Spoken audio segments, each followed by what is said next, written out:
Suicide చాలా complex topic. కానీ సింపుల్‌గా ఒక డీప్ ఇన్సైట్ చూద్దాం.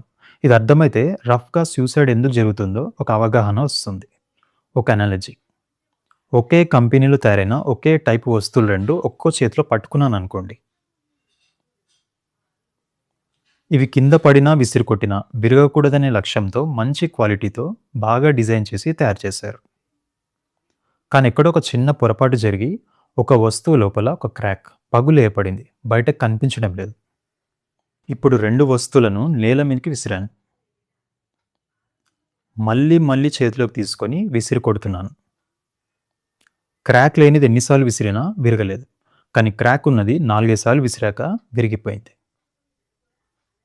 బయట నుండి చూసే వాళ్ళకి రెండిటికి ఒకే టెస్ట్ కదా, ఒకటి ఎందుకు విరిగిపోయింది అని అనిపిస్తుంది. విరిగిన దాన్ని బయట నుండి మాత్రమే చూసి లో క్వాలిటీ అని వెంటనే జడ్జ్ చేస్తారు. కానీ నిజానికి అది కూడా అదే హై క్వాలిటీతో, అదే మంచి డిజైన్‌తో తయారైంది.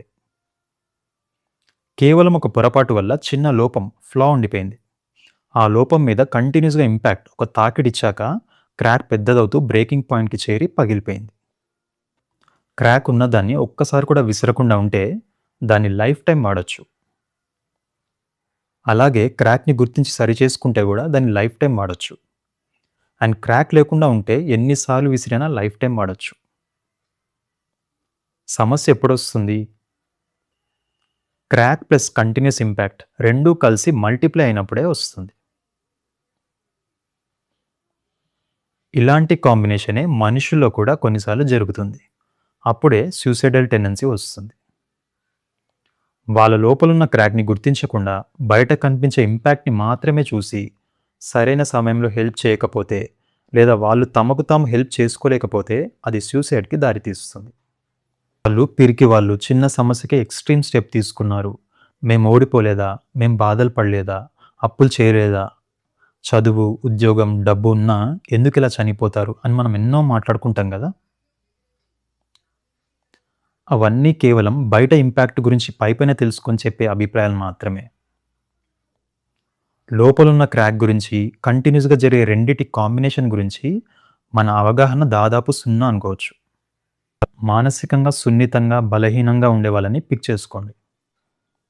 వాళ్ళలో చాలామందికి బాధ, భయం, ఆందోళన, రియాక్టివ్ థింకింగ్ ఉన్నా దానివల్ల డైరెక్ట్‌గా వాళ్ళ ప్రాణాలకు ఎప్పుడూ ప్రమాదం ఉండదు. వాళ్ళు కూడా సర్వైవ్ అవుతారు. ఆ సామర్థ్యం వాళ్ళలో ఉంటుంది. అలాగే సూసైడ్ చేసుకున్న చాలామందిలో ఒకప్పుడు మనకంటే పెద్ద సమస్యను ఎదుర్కొని ఏళ్ల తరబడి భరించి దృఢంగా నిలబడిన వాళ్ళున్నారు. మనకంటే బెటర్ అచీవర్స్ కూడా ఉన్నారు. వాళ్ళకి కూడా ఒకప్పుడు సూసైడ్ గురించి మనకుండే అభిప్రాయాలే ఉండేవి. కానీ అన్‌ఫార్చునేట్‌గా ఒక రైట్ కాంబినేషన్ వాళ్ళకి పడింది. వాళ్ళలో ఉన్న స్పెసిఫిక్ క్రాక్ మీద ఒక బలమైన ఇంపాక్ట్ పడింది. మన ఫిజికల్ బాడీకి 100 సమస్యలొస్తాయి. అందులో 99 విషయాల్లో బాగున్నప్పటికీ ఒక్క పర్టిక్యులర్ సమస్య ఆ మిగతా 99తో సంబంధం లేకుండా మన మీద భారీ ఇంపాక్ట్ చూపించదా? అలాంటి కేసులు మనం చూడలేదా? మెంటల్ హెల్త్ విషయంలో కూడా అంతే.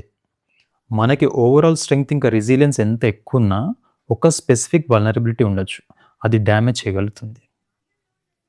అలాగే ఒకప్పుడు సులభంగా టాలరేట్ చేసిన ఒక విషయం ఏజ్ పెరిగినా, లాసెస్ ఎక్కువైనా ఇప్పుడు భరించలేని స్థితికి మారిపోయే అవకాశం ఉంటుంది.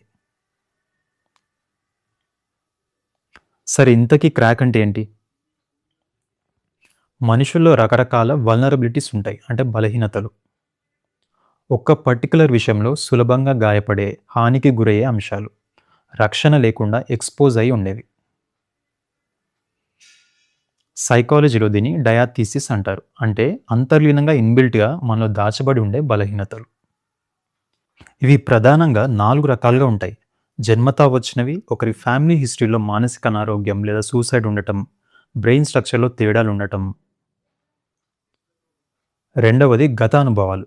అంటే చిన్నప్పటి ట్రామాలు, లోతైన మానసిక గాయాలు, గతంలో సెల్ఫ్ హార్మ్ హిస్టరీ ఉండటం. మూడవది మానసిక స్వభావాలు. ఎప్పుడూ నిరాశ, హోప్‌లెస్‌నెస్, ఎమోషన్స్‌ని కంట్రోల్ చేసుకోలేకపోవడము, సమస్యల్ని భరించే స్కిల్స్ లేకపోవడము. ఇలాంటివన్నీ బేస్‌లైన్‌గా ఉంటాయి వాళ్ళకి. నాలుగవది పర్సనాలిటీ ట్రైట్స్. అంటే borderline avoidant personality disorders, neuroticism, impulsivity, తక్కువ సెల్ఫ్ ఎస్టీమ్ ఉండటం. ఇలాంటి వల్నరబిలిటీస్ అన్నీ డజన్ల కొద్దీ లిస్ట్ ఉంటాయి. చాలాసార్లు ఇవి బయట కనిపించవు. సూసైడ్ అయిన వాళ్ళలో అధిక శాతానికి కూడా ఇవి తెలియదు. అవి చాలా సటిల్‌గా, అన్‌కాన్షియస్‌గా ఉంటాయి. కొందరు దీన్ని సెన్స్ చేస్తారు కానీ, ఇంపాక్ట్ జరుగుతున్నప్పుడే వాళ్ళకది రివీల్ అవుతుంది. బట్ అప్పటికే ఇది పర్మనెంట్‌గా ఉండబోతుంది, దీనికి పరిష్కారం లేదు అనే నిరాశలో కుంగిపోతారు. సరే, ఇప్పుడు ఇంపాక్ట్ అంటే ఏంటి? దీన్నే ట్రిగ్గర్, ప్రెషర్, సైకాలజీలో స్ట్రెస్ అంటారు. ఇవి మీ అందరికీ తెలుసు. ఇవి కూడా 4 రకాలుగా చెప్పొచ్చు. ఒకటి ఇంటర్పర్సనల్, అంటే బ్రేకప్, డివోర్స్, అవమానం, తిరస్కరణ, సపోర్ట్ సిస్టమ్ కోల్పోవడం వంటివి. రెండవది ఎకనామిక్, ఇంకా ఆక్యుపేషనల్, అంటే నిరుద్యోగము, ఉద్యోగం పోవడము, బిజినెస్ నష్టం, అప్పులు తీర్చలేకపోవడము. మూడవది హెల్త్ రిలేటెడ్, పెద్ద జబ్బు, వైకల్యం, నిద్రలేమి, సబ్స్టెన్స్ యూజ్ లాంటివి. నాలుగవది సైకియాట్రిక్, అంటే డిప్రెషన్ ముదిరిపోవడము, ఒక ట్రామాటిక్ ఈవెంట్ జరగడము, పానిక్ అటాక్స్ లాంటివి. ఇలాంటి స్ట్రెస్‌లు కూడా చాలా ఉన్నాయి. అవన్నీ ఇక్కడ చెప్పలేం మనం. చాలామందికి సూసైడ్‌కి కారణం కేవలం ఈ స్ట్రెస్ మాత్రమే అని అనుకుంటారు. ఎందుకంటే బయటికి కనిపిస్తాయి, వినిపిస్తాయి. నొప్పి కలిగించేవి రిలేట్ చేసుకోవడం సులభం కాబట్టి. వల్నరబిలిటీస్ మాత్రం ఇన్విజిబుల్‌గా, ఇంటర్నల్‌గా ఉండే గాయాలు. అందుకే మేము అన్నీ చూసాము, బానే ఉన్నాం కదా, పోయిన వాళ్ళకి అంత పెద్ద ప్రాబ్లమ్ ఏంటి అని అనుకుంటారు. అవగాహన లేక, తెలుసుకోవాలనే క్యూరియాసిటీ రాక ఒక ఫాల్టీ లాజిక్‌ని వాడతారు. కానీ వాస్తవానికి ఒక వల్నరబిలిటీ ప్లస్ దాని అధికంగా విస్తరించే ఒక స్ట్రెస్ రెండూ కలిసి మల్టిప్లై అవ్వడమే మెజారిటీ సూసైడ్ కేసులకి మూలం. రెండవది సగం మానసిక సమస్యలకు కూడా ఇదే కారణం. ఇందులో వల్నరబిలిటీసే చాలాసార్లు మొదట వస్తాయి. కొన్ని ఎక్సెప్షన్స్ ఉన్నాయి, బట్ ఇవి ఒక స్టేజ్‌ని సెట్ చేసి పెట్టేస్తుంది ఎప్పటికీ. అన్‌ఫార్చునేట్‌గా ఒకరి విషయంలో ఆ స్టేజ్ మీదకి ఒక సరైన స్ట్రెస్ ఎక్కుతుంది. అందుకే ఒక డెడ్లీ కాంబినేషన్ తయారవుతుంది.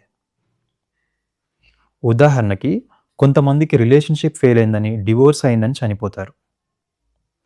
కానీ వాళ్ళల్లో ఎప్పటి నుండో నన్ను రిజెక్ట్ చేస్తారేమో అనే లోతైన భయం, సెల్ఫ్ వర్త్ చాలా తక్కువుండే వల్నరబిలిటీ ఉంటుంది. డివోర్స్ ఆ భయాన్ని, నాకు విలువ లేదు అనే ఫీలింగ్‌ని ట్రిగ్గర్ చేస్తుంది. మరొక ఉదాహరణ, కొంతమంది ఎగ్జామ్స్ ఫెయిల్ అయ్యారని, జాబ్ పోయిందని చనిపోతారు. కానీ వాళ్ళలో సెల్ఫ్ ఐడెంటిటీ, పర్ఫెక్షనిజంతో బలంగా ముడిపడి ఉండే వల్నరబిలిటీ ఉంటుంది.